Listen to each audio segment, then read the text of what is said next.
നിന്നിലേക്ക് പാർട്ട് 2 കൊടുത്തിട്ടുള്ള പാസ്റ്റിൻ്റെ തുടർച്ച. ഗോവിന്ദൻ സദാസമയവും മിത്രയെക്കുറിച്ച് ഓർത്തുള്ള ടെൻഷനിൽ തന്നെ ആയിരുന്നു. അവളുടെ കണ്ണുനീരിന് മുന്നിൽ അയാൾ അടിയറവ് പറഞ്ഞ് ശിവയെ അവൾക്ക് വിവാഹം കഴിച്ചു കൊടുക്കാമെന്ന് പറഞ്ഞെങ്കിലും അവൻ അവൻ്റെ ജോലി നിർത്താൻ തയ്യാറാകുന്നില്ല എന്ന് അയാൾ മിത്രയിലൂടെ തന്നെ അറിയുന്നുണ്ടായിരുന്നു. മകളെ ജീവന് തുല്യം സ്നേഹിക്കുന്ന ആ അച്ഛന് അവളുടെ ആഗ്രഹം സാധിച്ചു കൊടുക്കണമെന്നതുപോലെ തന്നെ തൻ്റെ മകളുടെ ജീവിതവും സുരക്ഷിതമാക്കണമായിരുന്നു. അതുകൊണ്ട് തന്നെ അവളെ കൊണ്ട് അവനെ പറഞ്ഞു മനസ്സിലാക്കിക്കാൻ സാധിക്കുമെന്ന് അയാൾ വിശ്വസിച്ചു. മിത്രയും കാണുന്നുണ്ടായിരുന്നു അവളെക്കുറിച്ചോർത്തുള്ള അയാളുടെ ടെൻഷൻ.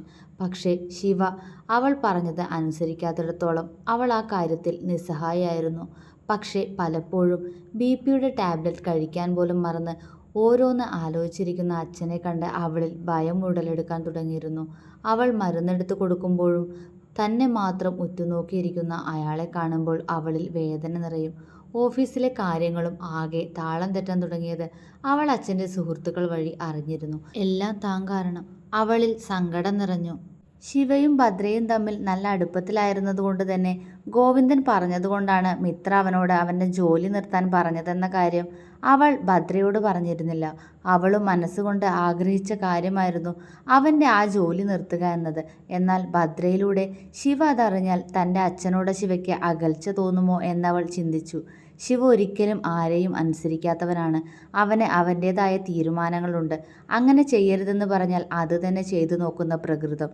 അതുകൊണ്ട് തന്നെ ഗോവിന്ദൻ അദ്ദേഹത്തിൻ്റെ തീരുമാനം അവനിൽ അടിച്ചേൽപ്പിക്കുകയാണെന്ന് അവൻ ചിന്തിക്കുമെന്ന് അവൾക്കറിയാമായിരുന്നു. ഒരിക്കൽ എന്തോ ചിന്തയിൽ മുഴുകിയിരിക്കുന്ന ഗോവിന്ദൻ്റെ അടുത്തേക്ക് മിത്ര ചെന്നു. അവളെ കണ്ടതും അയാളൊന്ന് പുഞ്ചിരിച്ചു. അച്ഛൻ മരുന്ന് കഴിച്ചോ? അവൾ ചോദിച്ചു.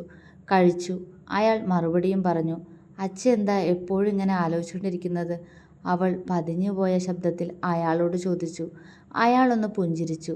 അച്ഛൻ എപ്പോഴും എൻ്റെ മോളെക്കുറിച്ച് മാത്രമല്ലേ ചിന്തിക്കാനുള്ളൂ? അയാൾ സ്നേഹത്തോടെ പറഞ്ഞു. അവൾ അയാളുടെ നെഞ്ചിലേക്ക് ചാഞ്ഞിരുന്നു. അയാൾ അവളെ സ്നേഹത്തോടെ ചേർത്തു പിടിച്ച് തലയിൽ തലോടിക്കൊണ്ടിരുന്നു. ഒന്നുമില്ല അച്ഛേ, ഞാൻ സംസാരിച്ചോളാം ദത്തേട്ടനോട്. അല്പസമയമെടുത്താണെങ്കിലും ഞാൻ പറഞ്ഞ ദത്തേട്ടൻ അനുസരിക്കും. അച്ഛൻ ഇങ്ങനെ എന്നെ ആലോചിച്ച് ടെൻഷൻ അടിക്കല്ലേ. ആ നെഞ്ചോട് ചേർന്നിരുന്ന് അവൾ പറഞ്ഞു. അയാളൊന്ന് മൂളിയതേയുള്ളൂ. അയാളുടെ മൂളൽ കേട്ട് അവൾ സംശയത്തോടെ ആ മുഖത്തേക്ക് നോക്കി. അവനെ ഞാൻ ഇന്ന് കണ്ടിരുന്നു, അയാൾ അവളെ നോക്കാതെ പറഞ്ഞു. എവിടുന്ന്?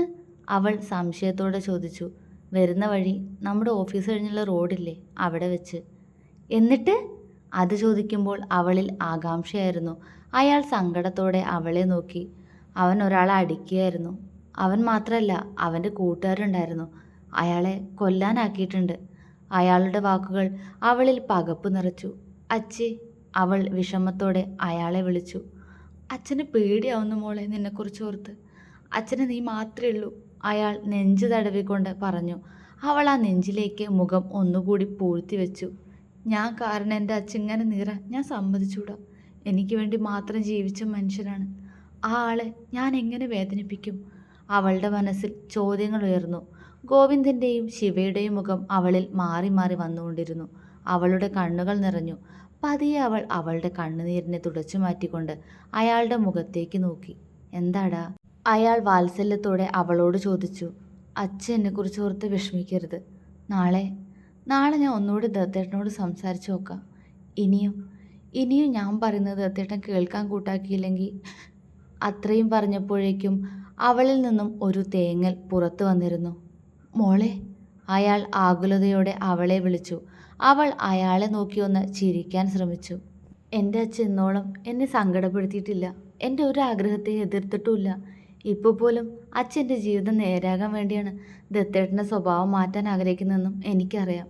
അവൾ പറഞ്ഞുകൊണ്ട് അയാളെ നോക്കി. അവൾ പറഞ്ഞു വരുന്നത് എന്താണെന്ന് മനസ്സിലാകാതെ അയാൾ അവളെ ഉറ്റുനോക്കി. നാളെ ഞാൻ ഒന്നുകൂടി സംസാരിക്കും ദത്തേട്ടനോട്. എന്നിട്ടും ദത്തേട്ടന് നന്നാവാൻ ഉദ്ദേശം ഇല്ലെങ്കിൽ? അവളുടെ വാക്കുകളിൽ ഇടർച്ച കലർന്നു. അയാൾ പകപ്പോടെ അവളെ ഉറ്റുനോക്കി. മോളെ, അയാൾ വിളിച്ചു. എനിക്ക് രണ്ടാളെയും വേണം അച്ഛേ. പക്ഷേ ദത്തേട്ടന് വേണ്ടി എൻ്റെ അച്ഛയെ ഞാൻ എത്രയെന്ന് വെച്ച് എങ്ങനെ വേദനിപ്പിക്കുന്നത്? എല്ലാത്തിനും തീരുമാനമാക്കിയിട്ടേ നാളെ ഞാൻ വരൂ.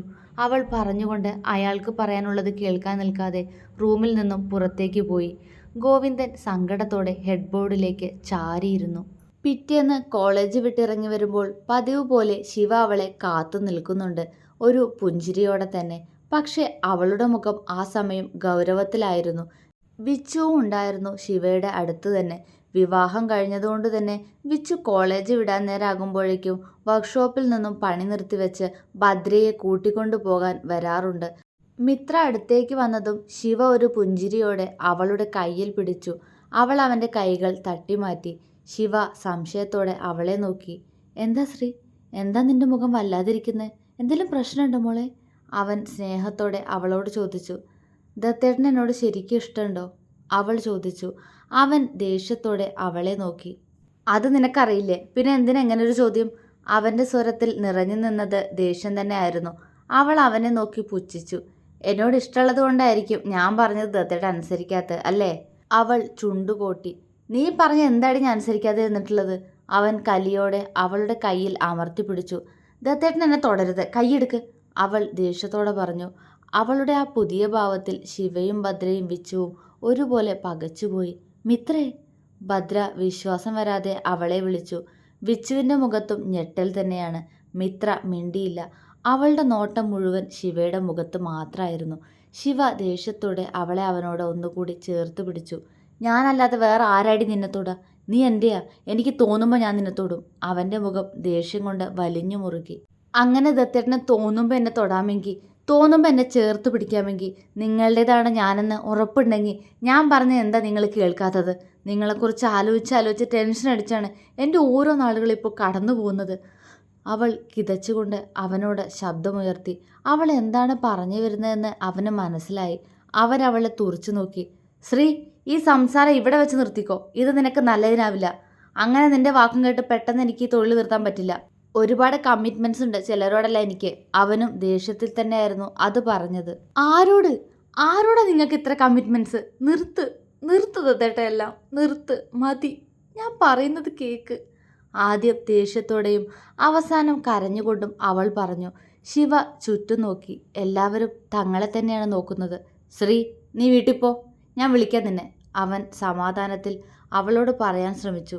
അവൾ കണ്ണുകൾ അമർത്തി തുടച്ചുകൊണ്ട് അവനെ ദേഷ്യത്തോടെ നോക്കി. ഇതിനൊരു തീരുമാനം ആക്കാതെ ഞാൻ പോവില്ല ദത്തേട്ട. നിങ്ങൾ കാരണം ഇങ്ങനെ നീറി ജീവിക്കാൻ എനിക്ക് വയ്യ, അവൾ അവന് നേരെ അലറി. ശിവയ്ക്ക് തൻ്റെ ദേഷ്യം നിയന്ത്രിക്കാവുന്നതിലും അപ്പുറമായിരുന്നു. ഭദ്രേ, നീ ഇവളോട് പോവാൻ പറ. ഞാൻ വല്ലതും പറഞ്ഞു പോവും. എനിക്ക് അല്പസമയം വേണം എല്ലാത്തിനും, അവൻ മിത്രയെ നോക്കി ദേഷ്യത്തോടെ പറഞ്ഞു. പക്ഷെ അവളുടെ ഉള്ളിൽ ആ നേരം തൻ്റെ അച്ഛൻ്റെ മുഖം മാത്രമേ ഉണ്ടായിരുന്നുള്ളൂ. തന്നെ ഓർത്ത് നെഞ്ചു നീറ്റുന്ന ആ മുഖം അവളിലും വിങ്ങലായിരുന്നു. മിത്രമോളെ, എന്താ ഇതൊക്കെ? ആളുകൾ ശ്രദ്ധിക്കുന്നു. നമുക്ക് പിന്നെ സംസാരിക്കാം. മോളിപ്പോൾ വീട്ടിലേക്ക് ചെല്ല്, വിച്ചു സമാധാനത്തോടെ അവളോട് പറഞ്ഞു. അവൾ വിച്ചുവിനെ തുറച്ചു നോക്കി. വിഷ്ണുവേട്ടൻ ഈ കാര്യത്തിൽ ഇടപെടണ്ട. ഇത് എൻ്റെയും ദത്തേട്ടൻ്റെയും കാര്യമാണ്, അവൾ വിച്ചുവിൻ്റെ മുഖത്ത് നോക്കി തറപ്പിച്ചു പറഞ്ഞു. വിച്ചുവിൻ്റെ മുഖം വിളറി വെളുത്തു. അവളോട് എന്താണ് പറയേണ്ടതെന്ന് അവനറിയുമായിരുന്നില്ല. വിച്ചുവിനോട് അവൾ ദേഷ്യപ്പെട്ടത് ശിവയ്ക്ക് ഇഷ്ടമായില്ല. അവൻ ദേഷ്യത്തോടെ അവളുടെ കവിളിൽ കുത്തിപ്പിടിച്ചു. വിച്ചുവും ഭദ്രയും അവൻ്റെ കൈ വിടുവിക്കാൻ ശ്രമിക്കുന്നുണ്ടെങ്കിലും അവൻ്റെ കൈകൾ ദേഷ്യത്തോടെ അവളിൽ അമർന്നു തന്നെ നിന്നു. ശിവ, എടാ വിടടാ അവളെ, ഞാനടാ പറയുന്നത്, നീ ഞാൻ പറയുന്നത് കേൾക്ക്, വിച്ചു ദേഷ്യത്തോടെ അവനോട് പറഞ്ഞു. ശിവ അവളിൽ നിന്നും കൈയെടുത്ത് അവളെ കലിയോടെ നോക്കി. ദേഷ്യം കൊണ്ട് അവൻ്റെ ഞരമ്പുകൾ വലിഞ്ഞു മുറുകിയിരുന്നു. മിത്ര പേടിയോടെ അവനെ നോക്കി. നിനക്ക് വേണമെങ്കിൽ എൻ്റെ കൂടെ പുറത്താൽ മതിയിട്ട് പുല്ലേ, അല്ലെങ്കിൽ ഇട്ടേച്ച് പോ, അതാണ് അവൻ്റെ വായിൽ നിന്നും വന്ന വാക്ക്. മിത്ര നിറഞ്ഞ കണ്ണോടെ അവനെ ഒന്ന് നോക്കി. ശിവയുടെ നോട്ടവും അവളുടെ നിറഞ്ഞ കണ്ണിൽ തന്നെയായിരുന്നു. അവൾ കണ്ണുകൾ തുടച്ചുകൊണ്ട് അവനെ ഒന്നുകൂടി ഒന്ന് നോക്കിക്കൊണ്ട് മുന്നോട്ട് നടന്നു. മിത്രേ, എടി ഞാൻ പറയുന്നത് നീ ഒന്ന് കേൾക്ക്, നമുക്ക് സംസാരിക്കാടി ശിവേട്ടനോട്, ഭദ്ര അവളെ പറഞ്ഞു മനസ്സിലാക്കിക്കാൻ നോക്കി. മിത്രമോളെ, മോൾ ഇങ്ങനെ പോവല്ലേ, എല്ലാത്തിനും നമുക്ക് അവന് സമയം കൊടുക്കാം. അവൻ അല്പം സമയമല്ലേ ചോദിച്ചുള്ളൂ, വിച്ചു അവളുടെ കയ്യിൽ പിടിച്ചുകൊണ്ട് പറഞ്ഞു. അവൾ വിച്ചുവിൻ്റെ മുഖത്തേക്കൊന്ന് നോക്കി.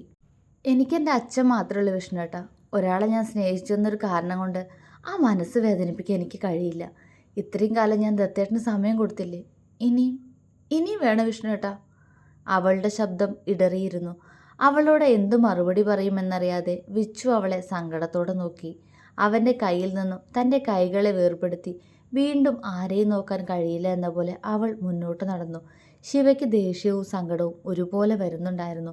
അവൾ തന്നിൽ നിന്നും എന്നേക്കുമായി അകലുകയാണോ എന്നോർക്കെ അവൻ്റെ ഉള്ളിൽ വിങ്ങൽ നിറഞ്ഞു. കരഞ്ഞു തളർന്ന് മിത്ര വീട്ടിലേക്ക് കയറി ചെല്ലുമ്പോൾ നേരം 7 മണിയോട് അടുത്തിരുന്നു.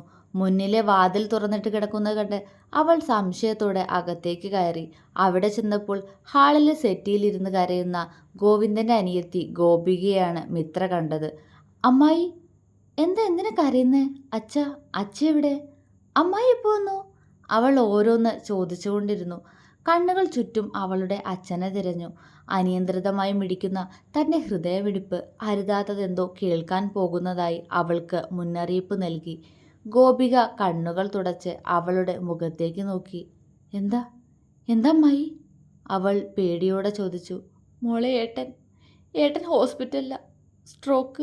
സ്ട്രോക്ക് വന്ന് കുറച്ച് മുന്നേ ഗണേശേട്ടനും ഗിരീഷേട്ടനും കൂടെ ഹോസ്പിറ്റലിൽ കൊണ്ടുപോയി. അവരുടെ തേങ്ങലോടെയുള്ള വാക്കുകൾ കേട്ട് ഒരു ശില പോലെ മിത്ര അവരെ തുറിച്ചു നോക്കിയിരുന്നു. മോളെ, അവർ പേടിയോടെ അവളെ കുലുക്കി വിളിച്ചു. അച്ഛേ! ഒരു തേങ്ങലോടെ അവൾ ഉറക്കെ അലറിക്കരഞ്ഞു. കണ്ണുകളിൽ ഇരുട്ടുമൂടി വാടിയ പൂവ് പോലെ അവൾ ഗോപികയുടെ മടിയിലേക്ക് ബോധം മറഞ്ഞു വീണു.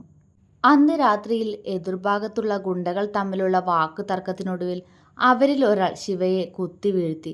ബോധം മറയുമ്പോഴും അവൻ്റെ ഉള്ളിൽ നിറഞ്ഞു നിന്നത് നിറഞ്ഞ കണ്ണോടെ തന്നെ നോക്കിയ തൻ്റെ പെണ്ണിൻ്റെ മുഖമായിരുന്നു. ശ്രീ. അവൻ്റെ ചുണ്ടുകൾ പതിയെ മൊഴിയുന്നതിനോടൊപ്പം അവൻ്റെ കണ്ണുകൾ പതിയെ അടഞ്ഞുപോയി. തുടരും.